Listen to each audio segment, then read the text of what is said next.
So frequently, I'll be looking at specs, and sometimes it'll say the audio has been normalized, and then sometimes it says the audio has been compressed. What does this mean? So you've done a lot of speaking, and you've probably had a compressor as part of your mic setup. Yeah, I have. I don't have one right now, but apparently that could even be done in software. Mm-hmm. So compression in this case is not the converting it to an MP3. That's digital compression. And that's also most likely lossy compression. So you're talking about a lossless compression? So analog compression is actually very much like auto gain control. Or have you ever had a television that had a night mode so that the louds were never that loud, but the quiets were loud enough you could hear them? That's compression or normalization. You're making all of the volume normalized so that the volume levels don't vary a lot from the highs to the lows. This can be a good thing if you're doing talking head video. You want me and you to have about the same volume level, regardless of whether I'm calling in on a cell phone or you are sitting in the studio or I decide to walk away, and so I'm now 3 feet from the mic and you're 2 feet from the mic, so you're louder than I am. Right. So in those cases, it can be a good thing.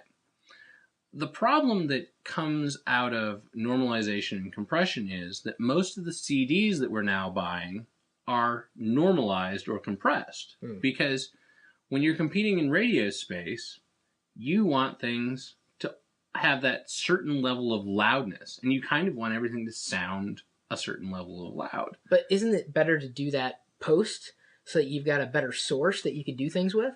Well, it is, but the problem with music is you're killing all the dynamic range. Right. Like, I want there to be quiet spots in my music and loud spots in the music. There are quite a few people that will tell you that the music happens in the silence. And that it's when there is nothing in or when the volume drops that then you can incite emotion. And if you listen to pop music today or country music today off of a CD, for the most part, there's no dynamic range. It's all the same level of loud. And that is a downside to the way that content is being mastered today. And it's because of compressors and normalizers. So it's not always bad. It's not always bad.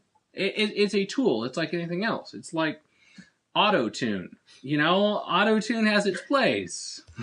Yeah, Lord knows. But it's a tool, and it can be used for good or it can be used for evil. When you're talking about... Someone's going to use a compressor for evil necessarily, but hey, So actually, advertisers. So so like when you're watching a TV show, and then and then the commercial comes on, it's like, and it's the difference between the average volume has to actually be quote unquote the same for the television show and the advertisements. That's an FCC requirement.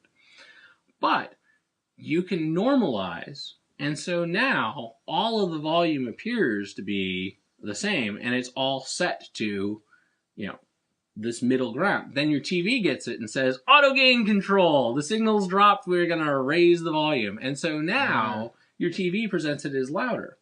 And that's because when you were watching that show, the director was using that dynamic range to create suspense and things like that. I mean, you wouldn't go to watch a movie and the alien is about to get you, and the volume is just as loud as when he's getting you. Right. There wouldn't be any suspense. You need those quiets in order to make it work.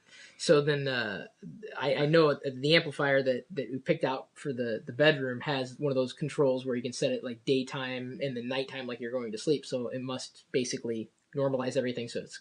Yeah, it does that so that you can still hear the voices, but you won't annoy the neighbors when the explosions go off. Or like when the commercials come on. Right. That always freaks me out.